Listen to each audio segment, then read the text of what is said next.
aggressive. We're in a new location. Look at this place. Look at this tablecloth. I know, it's so fancy. Don't worry about it. I'm still the same average Joe that you've been working class. I'm not. Listen, let's not lie. All right, look at this. Anyway, not worrying. Okay, guys, the first question comes from I'm Yelling Tinder.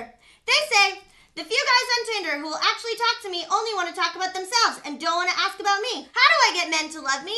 First off, those are two questions, you idiot. Your first question is, why won't they ask about me? It's like, well, maybe that's on you, dummy. Maybe you should say to them, hey, ask me about me. That's what I do when I'm flirting with a man and the man says, hey, you look great. I said, go fuck yourself. Let's talk about how great I look. I am confusing. Accept me as the puzzle piece that I am or don't accept me at all. That's what I say. And you could say it too, to a man, if you were to meet up with him in person. If you're just on Tinder, how do you know it's real? Some people say G-chat is what makes things real. That's not true. That's a lie. I once met a guy, well, I didn't meet, one time I knew a guy and he was like, hey, I'm gonna come from California to your house in Massachusetts and we're just gonna bone down. And I was like, in my parents' house? It didn't make sense. Nothing happened. We didn't even kiss. We wasted my time. We should have met up in person earlier in my life. And then he wouldn't have wasted a plane ticket. I wouldn't have had an awkward vacation with someone I did not want to be vacationing with in the home of my parents. Parents, I'm sorry. Okay, shut up. Here's the other question. How do you get men to love you?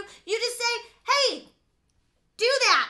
Okay, also you want to lie a lot. You want to trap a man, you need to lie to him. Does a man, if he comes to my house, think that I can see the floor of my own bedroom? Yes, he does. Is that a lie? Absolutely. Lie to people. Live your life. Find out love. You know what I'm saying? That's what I'm saying. Okay, guys, you're going to figure it out. There's a new segment here on Yell You Better.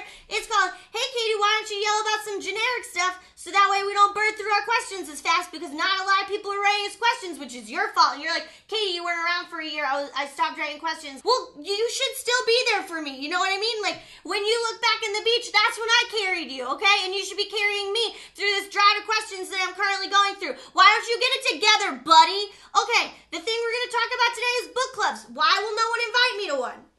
I'd like friends. I'd like to go to brunch sometimes. Okay, book clubs and brunch aren't the same thing, but I imagine they're the same kind of people, and I would like the Venn diagram of friends who can afford both book clubs and brunch. All right, thank you for watching Yell You Better. You can find us online at yellyoubetter.tumblr.com. You can find us on Facebook, /YellYouBetter. You can find us on Twitter, @YellYouBetter. Email us questions, yellyoubetter@gmail.com.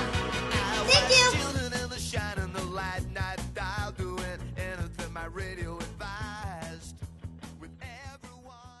Nothing will constrict my opulence. I'm done.